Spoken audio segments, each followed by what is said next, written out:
Bonsoir tout le monde et bienvenue dans le John and the Jim Show. Aujourd'hui encore, on est là pour une autre émission, une autre show et un nouvel épisode avec un nouvel invité. Et merci de continuer à regarder les 2 premiers épisodes. On est là à soir pour notre 3e épisode. Et n'oubliez pas, continuez à subscribe, partager et aussi vos commentaires. Nous avons une invitée très spéciale à nous à soir et on va la laisser se présenter. Et c'est bien notre... Bonsoir, madame! Bonsoir, monsieur. Comment ça va? Ça va et toi? Ouais, ça va bien, merci. Bon, on vous laisse vous présenter à nos chers auditeurs et auditrices qui nous regardent. Bon, merci de m'avoir invité. Mon nom, c'est Marie Fédicélan. Je suis infirmière. Ah, pas n'importe quelle infirmière, hein, infirmière clinicienne. Oui, infirmière clinicienne. Voilà, c'est fait dit. OK. Et pour nos internautes qui nous demandent il est où mon co-animateur, malheureusement ce soir il n'est pas disponible, il est en voyage et il va être là avec nous pour notre prochain épisode. Et on va pas perdre le temps et on sait que être infirmière ici au Canada, ça prend beaucoup de temps, ça prend beaucoup d'espace. Alors, C'est vrai, être infirmière au Canada, c'est pas une mince affaire. ouais. Mais j'ai pas étudié ici au Canada, j'ai étudié en Haïti. Ah bon? Oui. Et donc, quand je suis rentrée ici, j'ai fait le processus avec l'OIQ. Puis après, là, et j'ai obtenu un stage clinique. Donc, après, j'ai été passer mon examen. Et voilà. Donc, j'ai mon permis de l'ordre qui me permet d'exercer en tant qu'infirmière ici au Québec. Attends, si je comprends bien, mais toi, tu as fait tes études en Haïti, c'est ça? Oui. Alors, si quelqu'un il fait ses études en Haïti, bon, est-ce que c'est dans toutes les branches ou mais dans infirmière ou un truc comme ça, c'est plus facile pour nous ici? Il y a des universités qui sont reconnues OK. ici au Québec ou du moins au Canada.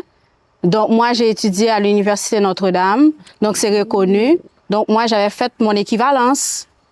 Puis, c'est ça. Mais je sais aussi que bon nombre de personnes sont entrées ici, puis on leur demande de faire, d'aller au cégep pour, OK. comme une mise à niveau, tu sais, pour connaître les lois, parce qu'il y a beaucoup de lois, et après, pour aller passer l'examen. OK, mais si je comprends bien, toi, tu n'as pas eu à faire tout ce process-là. Non, T'es non. chanceuse, hein, toi? T'avais ça de la chance. Ben, écoute, tu viens de me dire, si tu rentres ici, tu as fait tes études comme en Haïti, tout ça. Mais admettons, quelqu'un qui n'a pas fait ses études dans une école qui est reconnue, comme soit par ici ou, je sais pas, mais... C'est sûr que cette personne-là va recommencer. Mais je sais, pour les autres écoles, c'est le même processus. Donc, tu vas faire ton équivalence, puis après, on va te donner un prescrit de l'ordre qui va te dire, OK, d'aller passer un examen, disons un concours d'admission dans les cégeps pour les infirmières étrangères. À ce moment-là, si tu réussis ton concours d'examen, tu vas être admis à un des cégeps, puis tu vas passer 10 mois. 10 mois, oui. Tu vas passer 10 mois. Après tes 10 mois, à ce moment, tu vas avoir comme un statut infirmière... comment on appelle ça? Non. C'est candidate à la profession d'infirmière. OK, Donc, mais t'es pas encore infirmière à ce point-là. Comment À ça? ce niveau, comme si tu as fait tout le process, tout ça. Mais tu es déjà infirmière, tu as ton diplôme. Okay, c'est juste que tu n'as pas le permis, non.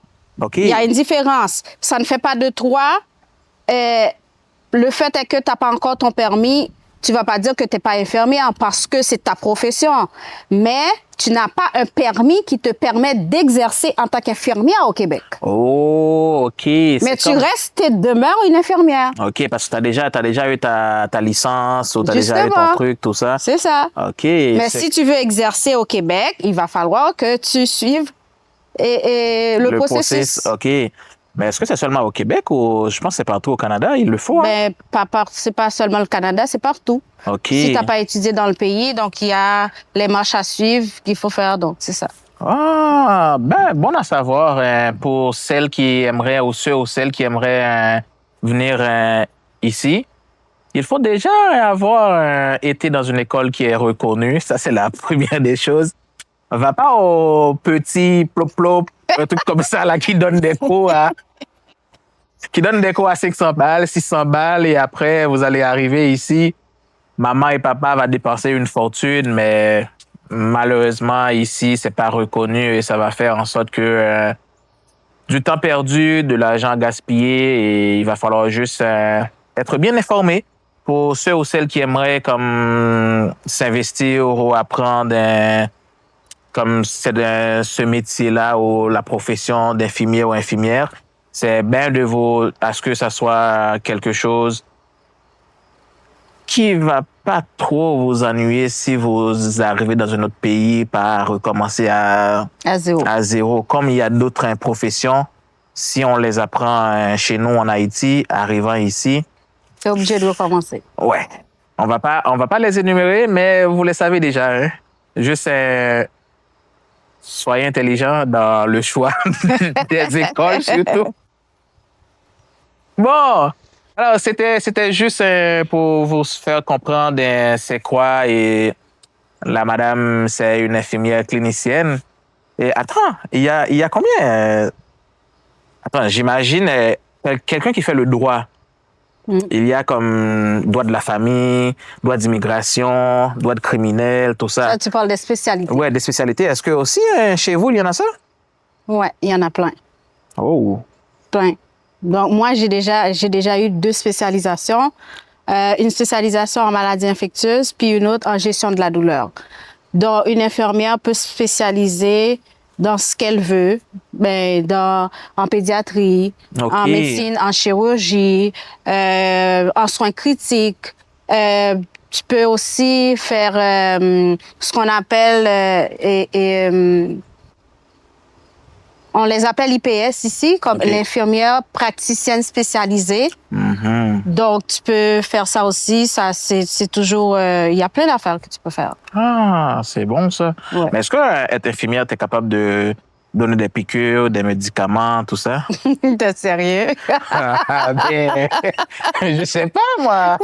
Si ça doit être médecin. Ça fait partie de nos tâches. De vos tâches? Mais être infirmière, c'est pas une affaire de donner des médicaments ou des piqûres seulement, non. Ah, on fait OK. plus que ça. Parce que nous, on a notre mythe en tête, c'est que dès que tu es infirmière, la première chose que tu vas vouloir faire, c'est donner des piqûres. Il n'y a pas que ça. Il n'y a pas que ça? Non, oui.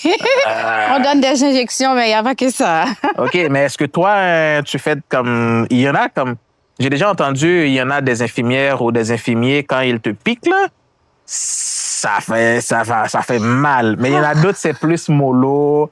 Est-ce que c'est la façon dont la personne avait appris la chose ou... Mais je vais pas dire ça comme ça. Écoute, c'est un corps étranger. Tu vas le sentir, c'est sûr. Ah, OK. Mais tu sais, il y a plein d'idées préconçues. On dit plein de choses. Mais écoute, ça va faire mal. C'est une aiguille qui rentre, Ouais, mais il y en a du qui monde... traverse la peau. Il y en a du monde, on dirait qu'ils font exprès. C'est pas comme ça qu'on les donne. Là, tu exagères. Bon, on a fini d'apprendre un peu sur la profession, sur les choses qu'on pourrait faire, tout ça, pour devenir infirmière ou infirmière ici au Québec. Et là, on va essayer d'instruire nos abonnés, nos nouveaux followers qui vont venir sur la page, tout ça. On va aller à la première, c'est les bases pour prendre soin de sa santé. C'est comme, admettons, toi, si tu devrais donner 3 habitudes et pour rester en bonne santé, ce serait quoi? La première, c'est il faut dormir suffisamment, c'est-à-dire entre 7 heures et 8 heures de temps par jour. La deuxième, il faut manger sain, ça veut dire une bonne alimentation. Il faut que ça soit équilibré. Puis la troisième chose, il faut bouger. Quand j'ai dit bouger, ça ne veut pas dire c'est d'aller dans une salle de sport mais il faut bouger, comme marcher. Ça, c'est très important parce qu'il faut pas comme rester tout le temps assis puis ou bien au lit parce qu'il y a des personnes qui ne font que ça. Et là, c'est pas bon. Il faut bouger. Marcher au moins 30 minutes par jour. Alors, si je comprends bien, même quelqu'un qui est super occupé, il peut y arriver avec ça. Il y a quelque chose qui est très important. Peu importe le nombre de temps que tu prends pour faire ton travail, là, qu'on te paie pour le faire, tu vas t'organiser. OK. Donc, quand il s'agit de ta santé, il faut t'organiser également. OK. Donc, si tu veux avoir du temps, tu vas en avoir. Tu peux juste mettre un tapis roulant chez toi. Quand tu arrives chez toi, même si tu arrives à 9h, 10h du soir, je ne sais pas, à minuit, ben, s'il faut que tu passes 10 minutes ou 15 minutes sur le tapis roulant, tu vas le faire. OK. Là, ça c'est les trois bonnes manières, tout ça. Mais si on va aller côté alimentation, et c'est quoi le rôle ça joue vraiment à avoir une bonne alimentation? Ah, ça, c'est très important parce que c'est comme un carburant, l'alimentation, parce que ça va te donner de l'énergie. OK. OK? Puis ça aussi, ça joue un rôle important dans le système immunitaire, ce qui protège ton corps. OK? Si tu ne manges pas, écoute, tu vas pas avoir d'énergie. OK. Puis c'est très important. Wow. Intéressant. Et surtout, une bonne alimentation, hein. C'est pas juste manger pour manger. J'ai bien dit une alimentation saine, équilibrée. Donc, il faut avoir les 3 groupes d'aliments. La bout de dire, c'est loin, non,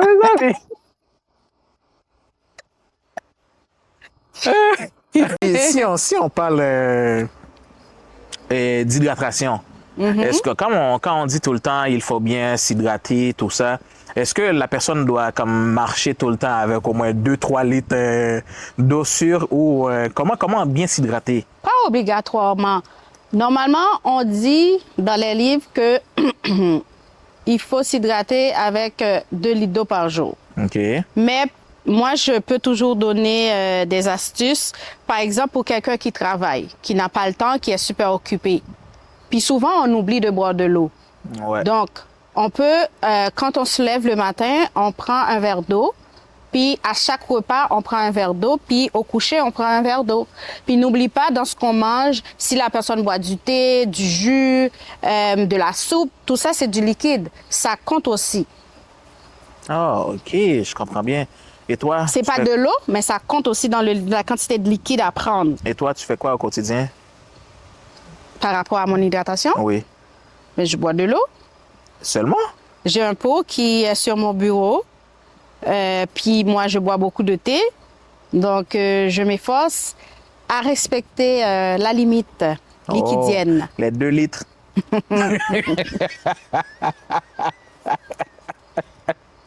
Là, c'était les bases pour prendre soin de sa santé. Tout ça, on a appris de quoi, tout ça. Et non, on va aller un peu plus en profondeur aussi. Tantôt, tu as parlé de sommeil. Et moi, ma question, c'est pourquoi le sommeil est-il crucial pour la santé? Ben, le sommeil, ça joue un rôle important, et tant sur le plan physique et mental. OK. Parce que quand on dort, le corps se détend, le corps est au repos. Donc, le cœur est au ralenti, les activités cérébrales également. Oh. Donc, qu'est-ce qui se passe? Les cellules se régénèrent. Donc, le corps est en réparation. Donc, c'est important le sommeil. OK. Et c'est pourquoi j'ai parlé de sommeil suffisant tantôt. Parce que je ne sais pas si tu as l'habitude de voir comme si ça t'arrive. Quand moi, personnellement, quand je dors pas assez, puis je suis fatiguée, Ouais. puis j'ai juste envie de dormir. Et là, je manque de concentration. Et là, tu arrives au travail, tu t'endors, tu laisses le travail, c'est ça? Non. Non, ce que je fais, je peux pas m'endormir malheureusement. Ah, OK. Je pensais que tu arrives là-bas. Non, mais je vais être fatiguée par contre. OK. Mais je peux pas m'endormir parce que je dois être alerte dans ce que je fais pour éviter que je fasse des erreurs. Donc, il faut être Comme on dit là, il faut avoir la tête sur les épaules. Ou là. un bon petit café là, pour que tu sois réveillé. Quoi. Écoute, tu sais, même en buvant du café, quand t'es super fatigué, ça va rien faire. Ça va rien faire, je te jure. Ça, c'est vrai, ça, c'est vrai. Là, c'est comme tu as parlé, quand tu dors et le cœur, ça se repose et aussi les cellules, ça régénère, tout ça. Et ça, c'est des choses que moi, je savais pas. Si quand on dort, nos cellules, ça se régénère, tout ça, et le cœur aussi, il fonctionne beaucoup mieux. Eh, il faut dormir, hein? C'est super important. Et as-tu des astuces comme pour mieux dormir? Sans aller à prendre des sirops, des choses comme ça. Là. Oui, mais moi, je dirais de ne pas laisser l'insomnie s'installer. OK. Donc, qu'est-ce qu'on peut faire? Des petites astuces qu'on peut faire. C'est juste que moi, j'ai dit, il ne faut pas amener l'écran dans nos chambres. OK. Parce que le cerveau, quand tu rentres dans la chambre, si tu sais que c'est le lit qui est là dans ta chambre, ça, le cerveau sait directement que tu rentres dans la chambre. Donc là, quand tu rentres dans la chambre, c'est pour te reposer ou bien pour dormir. Okay. Donc, il ne faut pas avoir d'écran. Mais si tu amènes l'écran dans la chambre où les gens qui s'amusent à avoir un appareil comme un téléviseur dans la chambre, donc quand tu rentres, tu vas avoir envie de regarder un beau film, okay. De regarder des séries. Puis là, tu ne vas pas t'endormir. Tu vas voir que c'est minuit, 1h du matin, que finalement, ou 3h du matin, que là, OK, il faut que je m'endorme. Mais là, il est déjà trop tard. Mais tu sais... Donc, l'astuce, c'est quoi? Il ne faut pas emmener l'écran. OK, ça c'est il faut que la chambre soit sombre. Donc, on éteint les lumières. Puis, si c'est quelqu'un qui aime la méditation, on peut mettre comme une petite musique douce. OK. Puis, vraiment très bas. Et puis, puis se préparer, puis fermer l'écran aussi 30 minutes avant. Oh, OK. OK? Donc, ça généralement, ça aide. Ça, c'est bon, ça. Et puis, bon, pour les personnes qui ont des insomnies, puis il y a des tisanes qui aident aussi avant. Et pour la méditation, si on aimerait ça faire la méditation, tout ça, pour s'endormir, c'est une perte de temps ou ça marche-tu? Ben, il y a des personnes que ça marche, oui. OK. Ah, parfait. Est-ce que les siestes de 10 minutes, ça compte aussi? Ben oui, parce que là, on se repose. Bon. Oui. C'est comme on reprend de l'énergie. Moi, ça m'arrive parfois au travail, admettons, je prends une pause de 10 pause de 30 à 40 minutes, je mange et je regarde avant qu'il soit 13 heures. Je m'endors déjà, je fais un petit 10-15 minutes de dodo. Ça, c'est bon, hein? 10-15 minutes, oui, mais pas trop long. OK, parce que sinon... Puis, est-ce que tu sais souvent, quand on mange, puis on a sommeil, c'est parce que c'est pas bon? Parce que l'alimentation a trop de sucre? Quand tu manges équilibré, après, tu vas pas avoir sommeil. Attends. Oui. Quand on a fini de manger et tout de suite on a envie de dodo, c'est parce que l'alimentation... Il y a trop de sucre dedans. Il y a trop de sucre? Ouais.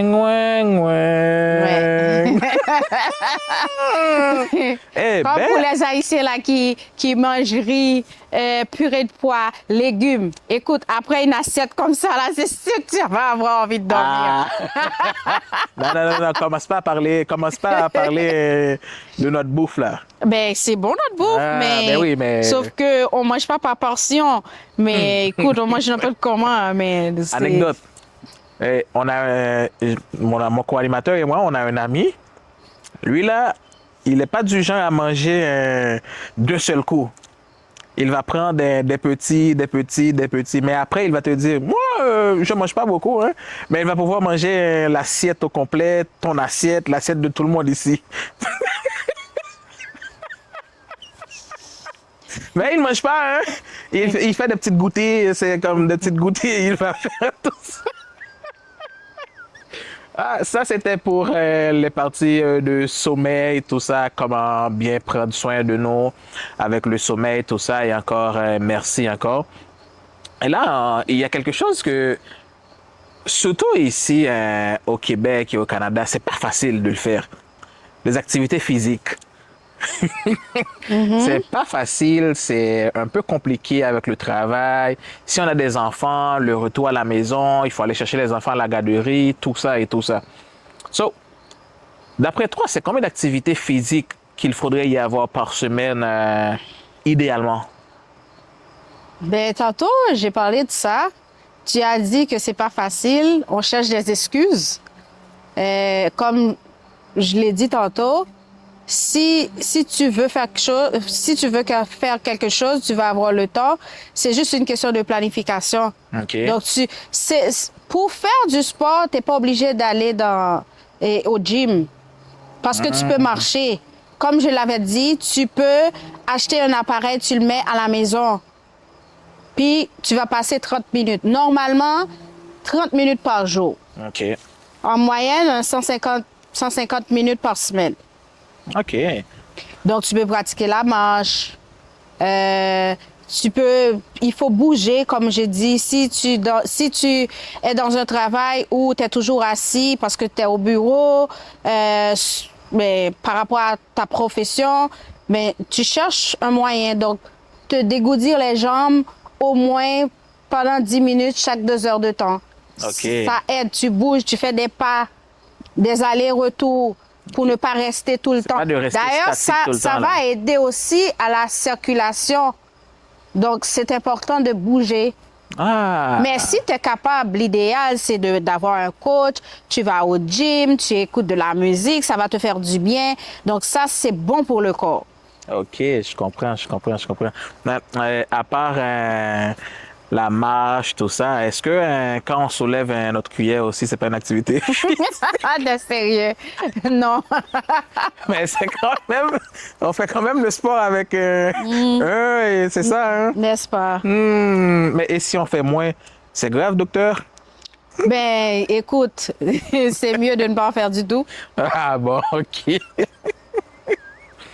Bon, OK, c'est comme que tu as déjà répondu, mais j'allais demander pour ceux qui détestent salle de sport, tout ça, c'est qu'est-ce qu'ils pourraient faire au quotidien, mais tu as déjà dit comme à la maison, on peut acheter quand même quelque chose Ouais. pour faire le sport chez nous, comme ça on n'a pas besoin de sortir pour aller voir du monde ou ne pas trop socialiser, tout ça. Mais sortir, ça fait du bien aussi, hein? De respirer Ok. l'air frais. Mais Ça- à part, admettons, avoir une petite machine pour trucs comme ça, mais pour marcher, as-tu des astuces comme qui va pousser le monde à marcher ou à vouloir le faire? Mais c'est la volonté. Moi, j'ai pas d'astuce. Si tu n'as pas de volonté, ben, tu vas rester casé chez toi. Mais si tu as la volonté, écoute, tu vas dire, OK, au moins 10 minutes dans ma cour, là, je vais marcher. Ou bien je vais sortir pour Ok. 10-15 minutes devant, là, faire des pas et retourner. Mais si tu n'as pas la volonté, tu vas chercher toutes les excuses du monde à ne pas le faire. OK. Ça, c'est bon. Hey, je vous vois, hein? Arrêtez, hein? Marchez! Bougez-vous! Bande de fainéants! Bon, OK, ça, c'est bon, mais il y a quelque chose, surtout chez nous, c'est le stress. Et c'est quelque chose qui ravage notre société. Vous êtes tout le temps stressé, soit dans le boulot, soit stressé pour arriver à prendre l'enfant à temps, soit stressé parce que le loyer arrive, mais tu vois pas encore d'où ça sort l'argent, tout ça, où est-ce que ça va arriver, comment ça va arriver l'argent. Si tu avais comme des techniques simples pour le stress, c'est quoi recommanderais-tu? Mais je dois dire, un peu de stress, ça fait pas de mal. Au contraire, ça nous stimule. Maintenant, ça devient gênant ou ça devient mauvais pour la santé. OK. C'est quand c'est trop et qu'on n'est pas capable de le gérer. Comme on dit, l'excès ennuie. Donc, moi, ce que je peux recommander, c'est de la musique. Parce que la OK. musique, c'est une thérapie. On fait la musicothérapie. Ben, si la personne fait la méditation aussi, il y a la OK. méditation qui fonctionne, faire le yoga. Oh. Ben, tout ça, c'est juste à ne pas penser. Ça vous évite de penser, puis ça fait qu'on se relaxe. Donc, le corps est... Parce que souvent, quand on est stressé, on est tendu. Donc, il faut se détendre. Donc, on cherche ce qui marche. Parce que ça dépend de la personne. Il y a des personnes que peut-être que ça ne va pas marcher. Puis oui, on va écouter de la musique pour un moment, puis on oublie, mais après, ça va revenir. Puis il y a aussi, moi, quelque chose qui marche pour moi, c'est le spa. Oh. Tu vas au spa, tu prends du temps pour toi, puis tu te fais masser. Oh. Écoute, moi, quand je vais au spa, quand je rentre à la maison le soir, je dors comme un bébé avec les poings fermés. Oh. Parce que mon corps est... Je suis détendue. Oh. Donc, c'est parce que ça enlève tous les points, OK? Parce que quand on est stressé, on a des points partout. C'est comme je te dis, le corps est tendu. Et ça aide. Oh, vous avez entendu, hein? C'est comme, allez vous faire masser, là, arrêtez. Chérie, fais-moi un petit massage ici, un petit massage ici. Dégage. Allez voir un professionnel. Allez voir un professionnel.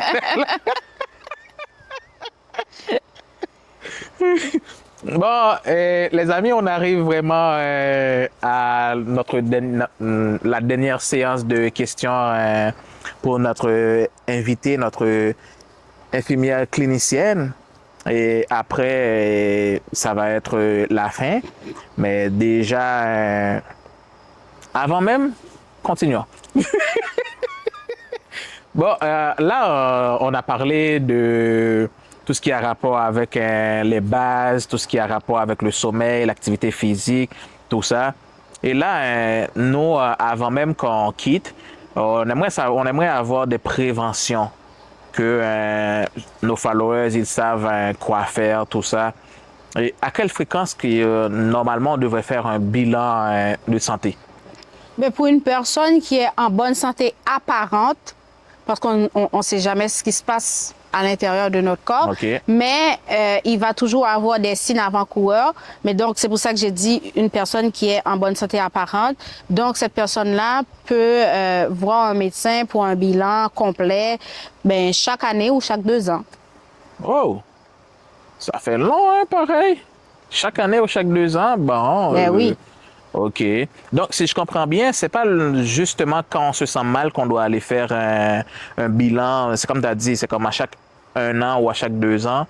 C'est vraiment important de le faire. Oui. Ah, intéressant, ça. C'est ça, hein? Faut pas rester 4 ans et 5 ans à dire « Moi, je suis jamais malade, je vais pas aller voir. » Même si on sait que ça va prendre 12 heures, 13 heures de temps à l'hôpital, mais n'hésitez pas à aller faire. Non, c'est différent. Non, non, faut pas mélanger les choses. Si tu vas passer 12 heures de temps, c'est parce que tu es malade, tu vas à l'urgence. Oh, Mais OK. si tu vas faire un bilan médical, tu vas prendre un rendez-vous avec un médecin, Oh! tu vas pas aller traîner aux urgences, là. Mais et ceux qui n'ont pas de médecin de famille, ou c'est n'importe quel médecin qui est capable de le faire? Même si tu n'as pas de médecin de famille, tu peux prendre un rendez-vous. Ah, OK. Ben, écoute, n'hésitez pas, hein. Il ne faut pas rester 4 ans, 5 ans à ne pas aller faire votre bilan de santé.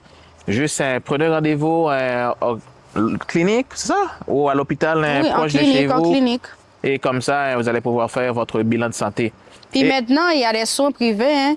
Si tu veux pas attendre, il y a des médecins privés, tu paies. Ah, Tu vas c'est bon, voir. ça. Ah, c'est bon. Et admettons comme si on n'a pas envie d'aller voir un médecin pour faire un bilan de santé, c'est quoi qu'on peut faire chez nous pour voir si on est vraiment en bonne santé ou pas? Ben, il y a des affaires que vous pouvez faire pour voir si tout va bien, mais c'est pas juste que ça va te dire que tu es en bonne santé. Par exemple, il y a plein d'applications de nos jours. On avance vers la technologie. Dans les téléphones, il y a des endroits où c'est écrit pour les paramètres vitaux, par exemple. Mais ça, c'est-tu bon, ça, vraiment? Je sais pas.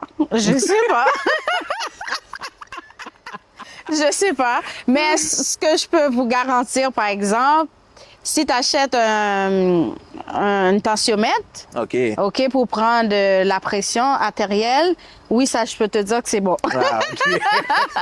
Mais avec le Puis, téléphone, si tu achètes tout une ça. balance, Ok. tu mets à la maison pour contrôler ton poids, pour voir que est-ce que tu n'as pas d'obésité, si tu n'es pas en surpoids, pour contrôler comment tu manges, ça, je vais te dire que c'est bon. Ah, ok, c'est Ça, bon, c'est des ça. choses qu'on peut faire. OK? Puis, c'est ça. Puis souvent, pour les personnes, par exemple, soit qui souffrent d'une maladie chronique comme l'hypertension ou le diabète, donc ces personnes-là ont les matériels chez eux pour contrôler leur glycémie, ça veut dire le taux de sucre dans le sang, puis pour contrôler leur pression artérielle, pour éviter que ça monte, etc. C'est des surveillances qui se font à la maison. Ah, ok. Donc, C'est comme si tu as ça à vérifier de temps en temps, tout ça, ça va t'aider quand même à avoir un contrôle un peu sur comment il est ton état de santé et tout ça. Là. mais moi, je dirais aussi, c'est juste la surveillance, être à l'écoute de notre corps. C'est pas une obligation de les acheter si tu es en bonne santé apparente, mais tu es à l'écoute de ton corps. S'il y a quelque chose qui cloche, tu vas le savoir. OK. Mais attends, est-ce que notre corps, il va nous avoir un message, notre téléphone? C'est pas sur notre téléphone. Il va nous dire. C'est des signes Ping, qui vont ping. apparaître. C'est Ping, des signes qui ping. vont apparaître, qui vont dire, oh, j'ai senti une douleur, ou bien, oh, j'ai mal au ventre, ou, je sais pas, je me sens pas bien, je suis fatiguée, je sais pas, ou j'ai des vertiges. Il y a quelque chose, j'ai de la fièvre, il y a quelque chose. Ok. C'est comme ça quand j'ai dit notre corps, Il nous envoie, il nous voilà, envoie. un Ok. signal. OK. Parfait. Alors, pour terminer, toi, si tu devrais donner un seul conseil de santé, ce serait lequel? Ben, être à l'écoute de notre corps et agir en conséquence parce que prévenir vaut mieux que guérir. Et sur ce, je vous dis merci à nos invités, auditeurs et auditrices, les internautes. Et merci pour votre temps. Et encore une autre fois, merci, Madame l'infirmière clinicienne, de nous avoir accordé du temps. Et merci aussi de passer dans le John and the Jim Show. Et on avance. Petit, n'hésitez pas, le subscribe pour tout le monde. On est sur Instagram, YouTube. Et bientôt, on va arriver sur les autres. Et encore, merci, madame.